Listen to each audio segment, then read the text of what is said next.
Welcome to this video on PowerPoint accessibility. I'm going to go through a little bit of how to create your PowerPoints with accessibility in mind when designing new PowerPoints, and also how to check your current PowerPoints for accessibility and remediate them and fix those issues so you are 100% accessible as you move forward with your digital PowerPoints. So why does accessibility matter? Well, first of all, it matters because it is required by law. Not only is it required by Title II and Section 508, but you might actually have some compliance at your workplace that is requiring you to create digitally accessible materials as well. But on the other side of the coin, we really need to think about the fact that accessibility does matter. If we take out the ability in accessibility, we have access. And access improves usability for everyone and is an inclusive practice. But first, I really want to talk about the built-in accessibility checker, who is your guide on the side as you design, fix, and create your PowerPoints. To open up your accessibility checker, you're going to locate the Review tab at the top of your screen. And once that is open, you will click on the Check Accessibility icon. And it opens up your accessibility assistant, as well as shows you some different tools that you can use as you move forward through creating your PowerPoints. Now, you may have noticed that there is a lot happening over here on this sidebar with my accessibility assistant. And that is because the accessibility assistant right now is showing me everything or in the slide deck that needs to be adjusted. So quite a lot of stuff is not accessible, but that can get really overwhelming. I suggest you click the Show Only Issues on the current slide so you only see the issues that you need to fix on the slide you are seeing. So right now you can see I have no issues and I'm looking good. So that's a great way to keep moving forward. Now, one thing I do want to bring to your attention is that if you do not have Accessibility Assistant up here, you may have an older version of PowerPoint. So I suggest that you update it because the Accessibility Assistant has a lot more tools available in it. And last but not least, I want to share with you that I am on a Mac right now. So you are seeing PowerPoint for Apple products. While some of them may be different, the ideas are the same. And as we move through this session, there will be screenshots for Microsoft products that will also help you find them as well. Let's talk a little bit about accessible templates. So there are some templates that already have many of the accessibility parts and pieces built into them. Not all templates do, even templates you find on Microsoft. You will want to make sure that you are looking to use an accessible template. It does make it a lot easier as you move through to build. However, one thing I want to share is that these templates that you may find that are accessible are only 100% accessible until you start to add things. When you add things, that accessibility is now up to you to continue to maintain. So just because you're using an accessible template does not mean that your PowerPoint, after you're all done, will be accessible. You still need to make sure you are creating accessibility as you move through. And using that accessibility assistant on the side will keep you on track. Many slide decks already have accessible layouts built in. These built-in layouts can help you with your reading order, with your tags, making navigation easier for screen readers, that behind the scenes information that you don't have to worry about, leaving you to only really think about what you're doing moving forward.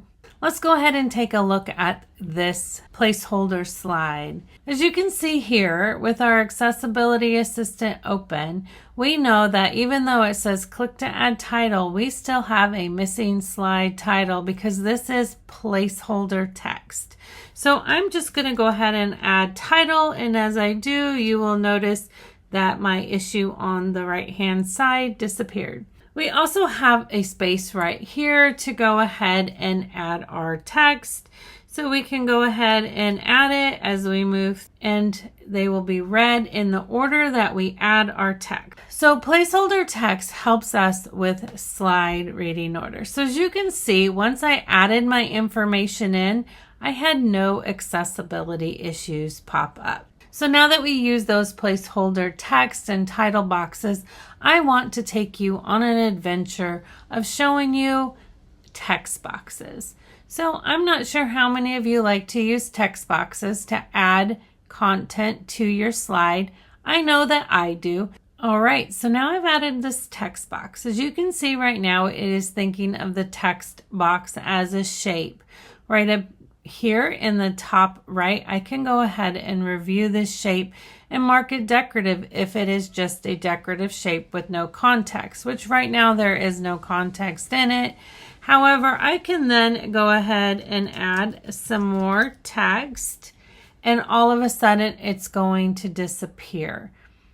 Now, I might drag this around over here, and maybe I want to copy this and add a different one, and then change the text as well, and then move it around above here.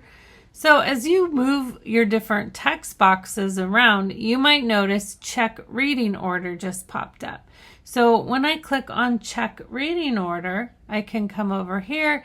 It lets me know that the people who can't view the slide, if they're going to hear it, they're going to hear a specific order, and it needs to be logical, because if it's not, it will be very messy. I can go ahead and click that box. Here we have our reading order, and as you can see, we have our title, and you can click on these and it will highlight where it is on the screen. I have my hi, hello, hello. I have hi again. I have my slide number, which is down here at the bottom. And then I have my I miss you, and then I have my hello. So you can see that this is going to be reading pretty chaotically. It's a little bit all over the place. So you want to make sure that it's reading in the way that you want it read. So I know that I think I'm going to go ahead and I might want that hello to be read first, and then maybe the I miss you before the slide number. So I can just drag and drop these into place. Now, if I decide that one of these text boxes is really just a shape, we'll just pretend I miss you. Well, we'll take that off. I miss you is not on there. You can see right now it just says it's a text box, that there's nothing in there. I can click to edit it, or I can just uncheck it and it will mark it decorative and not read it. So this reading order pane really helps you make sense of how anybody who is listening to the slides being read to them by a screen reader, or even any type of accessibility assistant technology, can have it read to them in a logical order. So I already decided I'd add some different things, move some of these around, change how they're all laid out. However, when I first started with them, they were all in a special order. So I would just have to come over here and make sure everything is being read the way I want. And as you can see right there, my slide number is pretty close to the top, so I would drag it to the bottom. And then I could see if these are all still in order, and they're not. Content placeholder 4 went down to the bottom. So you can slightly see them highlight up here. And then now I could click through because I think they're all in order. There's the title, there's the first box, the second box, third box, fourth and fifth, and slide number. So that also works if you don't want to use text boxes.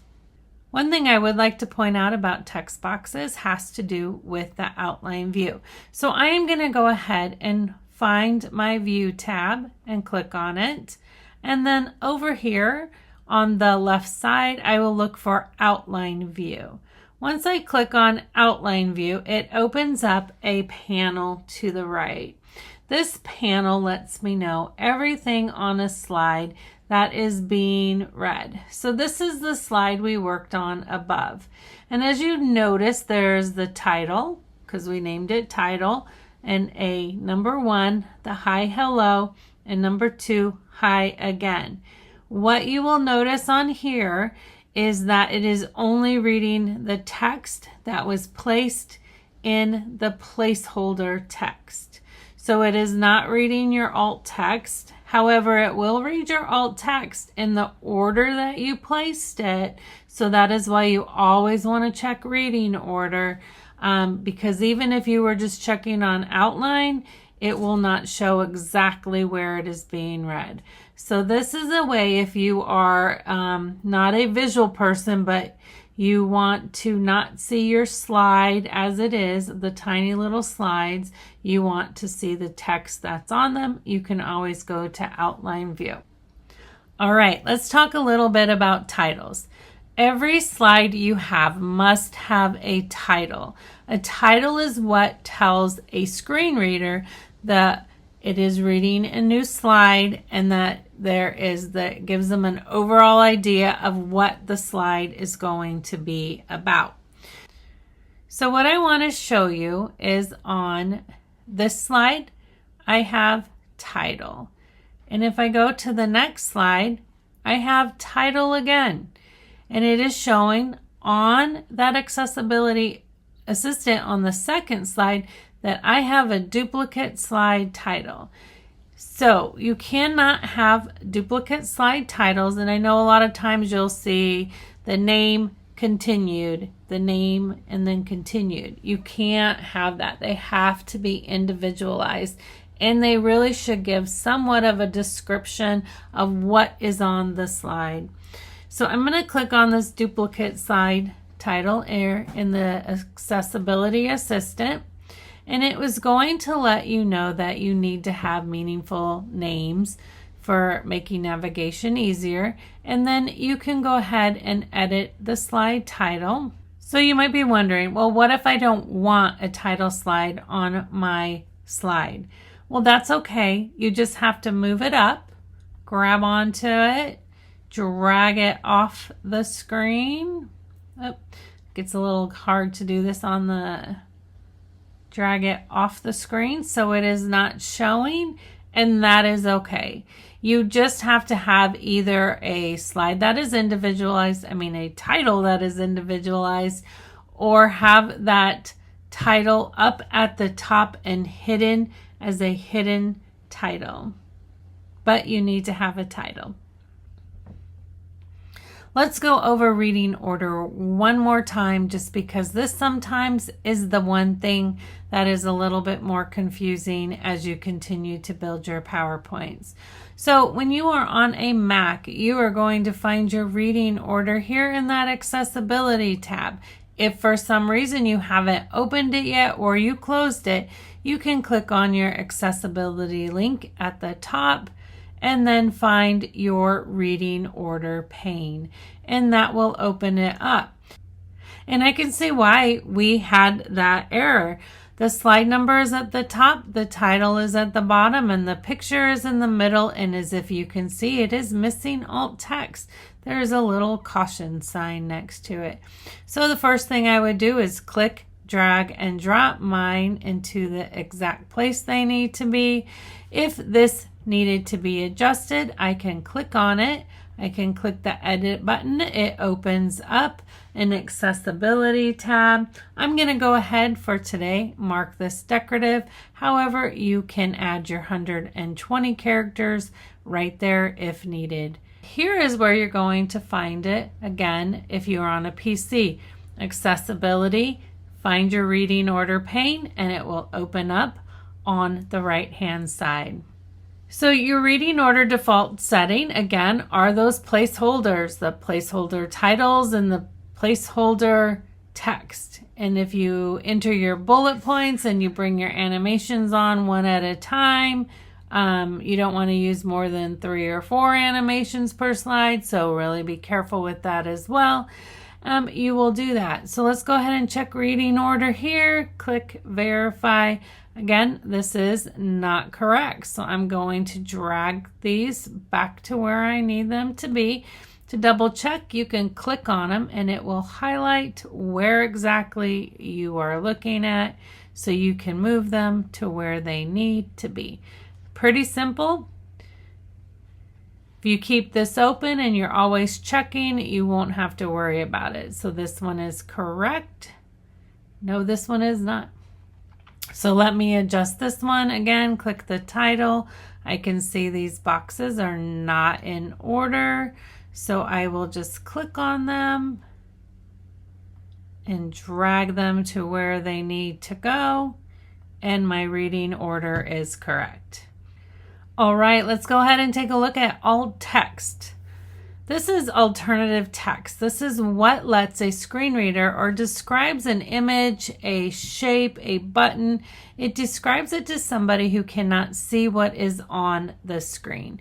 So when you are thinking about alt text and adding images or shapes, you want to be able to describe that to somebody who is blind or has low vision. This includes the subject, the setting, the actions, the interactions, any other relevant information. All right, let's go ahead and take a look at missing alt text. So here is a page with a shape and a photo. So let's go ahead and look at our accessibility assistant. We already can see we are missing alt text for 2 items on this page, but we have that quick fix up here. So I'm going to go ahead, because we do have a shape on here, click on quick fix. And it just asked me to confirm that those shapes are decorative. If I have a lot of shapes on here, I'm going to go ahead and copy and paste this shape one more time so we can check out all these shapes together. Let's click review. So I have this now and it's showing all 3 shapes on there. I can click select all and then I can confirm that they are decorative, and this is great for anybody who uses backgrounds or creates backgrounds using a lot of different shapes for decoration. So I can just go ahead and click approve selected, and it is now marked all of those at the same time as decorative and leaving me with one missing alt text. So I'm going to go ahead and click on this. As you can see, when I clicked on the alt text box, it highlighted the box we are on of this image. So there are different ways you can describe this image. And again, remember that you want to describe the image or the object and the context to somebody who is blind or low vision that may not be able to see it. So you can generate a description. I'm going to go ahead and do that right now. And it generated a description, a person in a lab coat working on a computer, which pretty close, and we're going to leave it for that today. It does say AI generated content may be incorrect, and I have seen it be incorrect, so make sure you're always double checking. But I also want to let you know you can mark it as decorative. When creating alt text, you want to follow some best practices. Be concise. Describe only the essential information or the function of the image. Is it important that we know they have a green shirt on? Maybe, but maybe not. You only have ideally 100 characters. So you want to stay as close to that 100, 120 characters as you can. So sometimes leaving those descriptive words out that really do not matter in the context of the photo, it is okay. You want to describe the purpose of the photo as well, not just the content. And don't waste your words by starting with image of or picture of. We're going to assume, and a screen reader is as well, that it is an image or a picture of. And for any images that are decorative, which means they have no context whatsoever to your slide, mark them as decorative. We don't need to waste that time and that effort for you and for a screen reader to listen to something that really doesn't matter and can confuse the person listening to your screens being read. So for complex visuals, those charts and the infographics and tables, summarize the key takeaway in the alt text. Again, you only have around 100 characters, not words. That's about 15 to 20. So you want to do the key takeaway, that key context in the alt text, and then provide the rest in notes. Next up is creating meaningful hyperlinks. We want to give screen readers and readers of your slides visible context, letting them know the destination of the link and not the URL of the link. So some bad UR inaccessible links are ones that say click here with a raw URL. I'm going to go ahead and read this as a screen reader would read it to you and let you kind of get an idea of why it is important to link to the destination and share that information instead of the URL. If I were a screen reader, I would sound like this. Click here, www.unmc.edu/publichealth/services/ I'm going to stop there because as you have just listened, it's not that fun to listen to. But if I go ahead and I take that link and I link it to a page title with visible context, a screen reader would read it as UNMC College of Public Health, Office of Teaching and Learning. It's a lot easier to listen to, and it also lets them know the destination instead of wondering, because I don't know, there are some crazy links out there that might take you to places unknown. Next up is fonts and contrast. I can see there is a reading order issue. I'm going to let it go for right now since I think we shared reading order quite a few times and talk about the fonts and the contrast. So for contrast, you want to make sure you're using high contrast colors. Black on white is perfect. Dark colors on white is perfect. White on black is perfect. So really thinking about the contrast. But you know what? We're over here in our accessibility tool. So let's look at inspect without color and see what we can see. So there it is getting even harder to see some of these. And if you imagine looking at these very light colors on a very bad projector at a conference, you probably wouldn't be able to see them at all. Well, that is a problem. So you really want to make sure, like I said, using high contrast colors. I'm going to turn this off. You can see these are very low contrast colors to begin with, and fancy fonts. So you want to make sure you're using a sans serif font because they are easier to read for most people. You also want to make sure that you have a large font. Starting out around between 18 to 20 is your best. Do not go below 16 and do not really go above 24 on your actual page. Otherwise it gets really big. And then you want to make sure that your title is also pretty big. Right now our title is at 44. So around that point value is probably where you want to be for titles. Okay, moving on. Here is just one with the correct size of everything. The different without color contrast, the 18, 20, and 24 max. Just a quick overview. Next up, we want to talk about poor chart contrast. Again, I see missing alt text is over here. We'll get into that in just a minute. But I wanted to start with some of this poor contrast. Again, this is a very light yellow. You can maybe see it now. You might not. You really want to make sure your color contrast is high on charts. Over here, it might get blended together. You also want to make sure that if you have a tool, you can go ahead and not just use color. You could use stripes behind a color for this one. Maybe leave this one solid. This one could be diagonals. So there are also other ways to give contrast on your PowerPoints or on your tables. That's what I meant to say there. Here is a slide with a lot brighter color on it. It does have alt text behind it. So I'm going to look at the alt text. So you can see here is a very basic alt text for a chart. Now, if I was using this chart and they had needed to have more information than this, which I probably do because it should mention what the numbers are based on the respondents. And then I would add that here, but if it doesn't fit, then I would add it, let me see, here in the notes so that I'd have that information. Or you can always smush your chart down, do a text or a placeholder box, and then add it to your screen and then talk about that as well.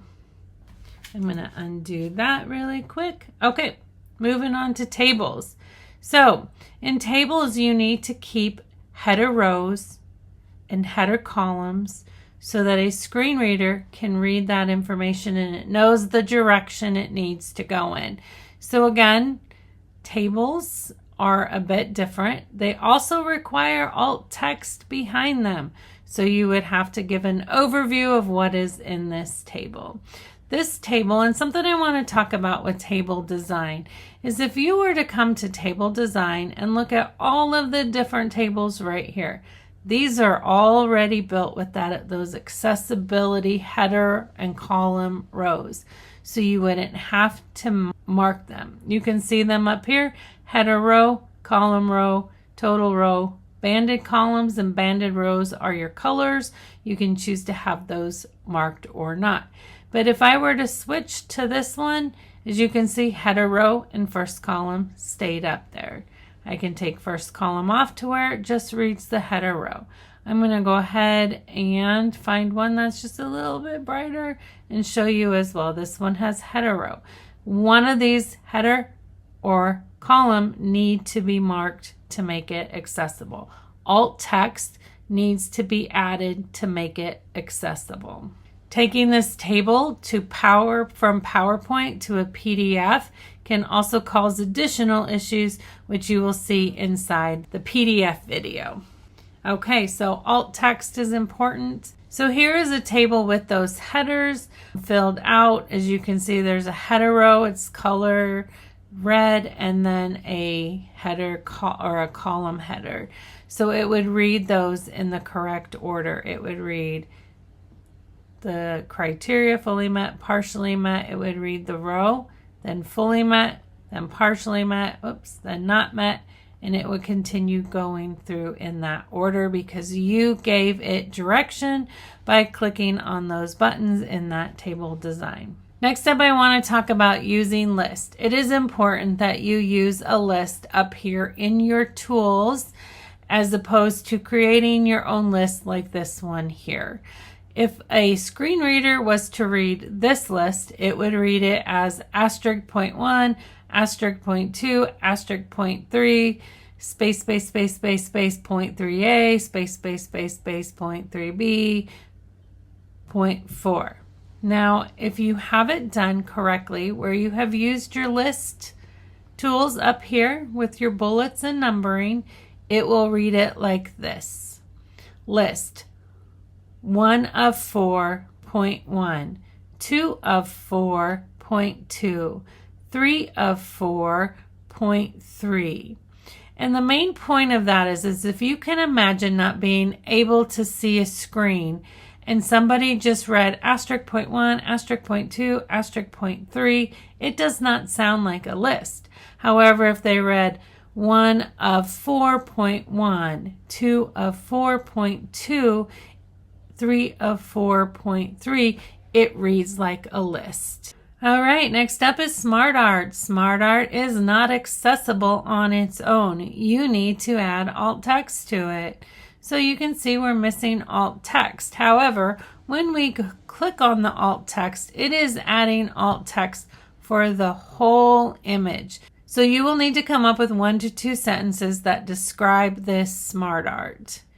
Again, if your SmartArt is too complicated to describe here, add some overall context and some notes either to the side or down in the notes section. When you look at the reading panel, and I just want to show you this so you can see how it reads this page, it reads the title, and then it will read this content placeholder with the SmartArt. As you can see, I'm still missing alt text there. I have a little icon, and so I would need to click and add my text. I'll see if I can mark it as decorative, and then I will go ahead and save it, and it removed it from there, but I don't really want it that, so I think we need to mark something in there. All right, so I added some text in there, and then I'll click save, and then I've taken away the warning sign, and I have it that. So as you can see, it is not going to read anything like 1 in a circle with an arrow, 2 in a circle with an arrow. It just reads the context that you give it. All right, next is video and audio. You want to make sure that you are adding captions and giving transcripts of your video and audio. There are some instances where it is required for you to add. All right, so I want to talk a little bit, since we are done on all of the pieces and parts, is on converting a PowerPoint to a PDF. Oftentimes faculty share their PowerPoints as PDFs with their students so they can take notes, and you don't have to worry about your students making changes or using them at a different time. To do this, I really suggest you first run your accessibility checker. If you've gone all the way through this accessibility assistant and we've done perfect, and you're going to click on show all your slides, you're going to imagine all of these are check marks, because remember, we didn't do all of ours, but you'll want to make sure that they're all check marked up and ready to go. You can come in and then go fix it. So for example, I'm just going to go mark all these as decorative as we move through really quick. I have some reading order on slides. My section name is missing here, so it would be PowerPoint accessibility. That is your title and your section, so I renamed it, approved that edit, and then I can go and check my reading order. So I'm going to go verify these really quick. All right, now that I've fixed all of the issues over here in our accessibility checker, I also want to do one more final thing, and you can do this first if you would like. I want to go to add a title and author information. So I'm going to go to my file, and then I'm going to go to properties, and I'll show you on a PC in just a moment. And once I click properties, since I am on my Mac, I'm going to come to summary, and then I'm going to go ahead and add a title here, add my name and my company. This will often be blank when you get here if you have not already added anything. One of the important pieces for adding this is this gives your PowerPoint a title. Even though you have a title page, that is not titling the whole document. It also lets you know and others know that you're the author and where you work. Now you may be wondering how to save your PowerPoint to an accessible PDF on Mac. So there are many different ways, or at least a few different pathways. On a Mac, your main way is to go to File, Save As, and then Export, and then select PDF. But the most important to think about is to click on this Best for Electronic Distribution and Accessibility. That is what tags your PDF and all the things we put into the PowerPoint so that it can go and be accessible. Now, a caveat to that is it may not be 100% accessible once you get it into a PDF format, and then you need to go double check it. But this gets you further along than if you did not save it as Best for Electronic Distribution. If you are on a PC, you are going to select, when you go to save it, you're going to export it or save as to a PDF.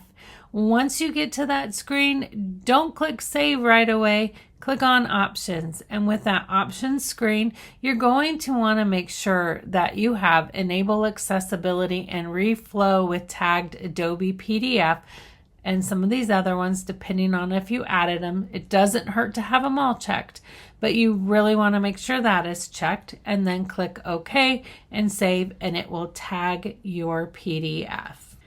Thanks everyone, and happy PowerPoint building with accessibility in mind.